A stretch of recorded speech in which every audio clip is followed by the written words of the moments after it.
ఈ మధ్య రైతులు గడ్డి మందులు ఎక్కువగా వాడుతున్నారు. గడ్డి మందులు వాడుకోవడానికి ముందు మీరు తెలుసుకోవాల్సిన విషయాలు: గడ్డి మందులు పిచికారీ చేసుకునే సమయంలో వాటిలో వేరే రకమైన మందులను కలపకూడదు. గడ్డి మందులను సపరేట్గా పిచికారీ చేసుకోవాలి. ఒకసారి గడ్డి మందులను పిచికారీ చేసుకోవడం అయిపోయిన తర్వాత ట్యాంకులో మిగిలిపోయిన మందును నీటుగా కడుక్కోవాలి.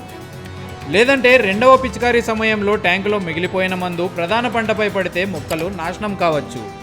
మీరు వాడుకోవాలనుకునే గడ్డి మందుల గురించి పూర్తి సమాచారం తెలుసుకోవడానికి కంపెనీ వారు ఇచ్చిన లేబుల్ని చదవాలి.